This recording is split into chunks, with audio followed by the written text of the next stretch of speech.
بسم اللہ الرحمن الرحیم۔ نماز پڑھنے کے بعد مسجد کو تالا لگا دیا جاتا ہے تاکہ مسلمان چوری نہ کر لے۔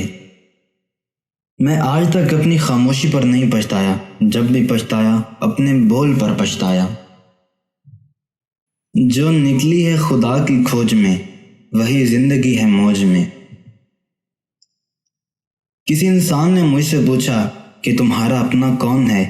ایک پل کی خاموشی کے بعد میرا جواب تھا، جو کسی اور کے لیے مجھے نظر انداز نہ کرے۔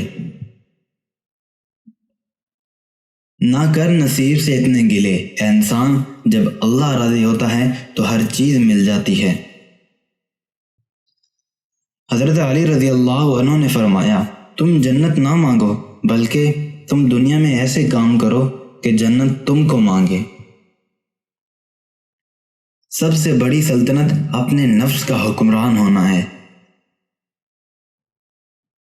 انسان کی قدر اس کی زندگی میں کیا کرو، مرنے پر تو غیر بھی کاندھوں پر اٹھا لیتے ہیں۔ جب تم اللہ کی چاہت پر سر جھکا دو گے، پھر وہ تمہاری چاہت کے لیے بھی کن کہہ دے گا۔ مولا علی نے فرمایا، بہت زیادہ باتیں کرنے والے سے لوگ تنگ آ جاتے ہیں۔ حضرت علی رضی اللہ عنہ نے فرمایا، ہنسی مذاق دشمنی کی ابتدا ہے۔ حضرت علی نے فرمایا، وہ جگہ چھوڑ دو جہاں تمہارے احساس اور تمہارے الفاظ کی قدر نہ ہو، پھر چاہے وہ کسی کا گھر ہو یا کسی کا دل۔ حضرت علی نے فرمایا، دکھ میں کبھی پچھتاوے کے آنسو نہ بہاؤ، کیونکہ تم وہ خوش نصیب ہو جسے اللہ نے آزمائش کے قابل سمجھا۔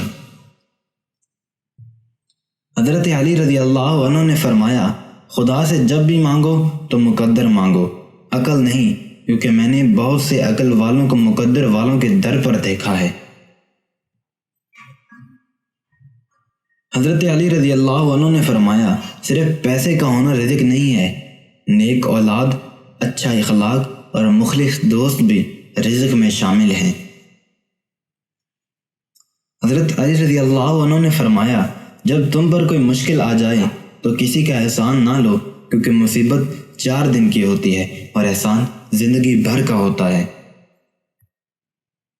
عورت اور مرد کے معنی: عین عقل مند، واو وفادار، را رازدار اور تا تابعدار۔ مرد میم مضبوط، را روزی کمانے والا اور دال دلیر۔ مرد کی محبت کی نشانی: اس پر دنیا کی نگاہ پڑنا گوارا نہیں کرتا، مگر جس کو دنیا سے نہیں چھپاتا اسے کبھی دل میں نہیں اتارتا، اور یہی ایک کلیہ عورتوں کو سمجھ نہیں آتا۔ اچھے مرد کی کمزوری: اچھا مرد دنیا فتح کرنے کے بعد بھی اپنی ایک من پسند عورت کے آگے سر جھکا لیتا ہے، اسے کھونے سے بہت ڈرتا ہے۔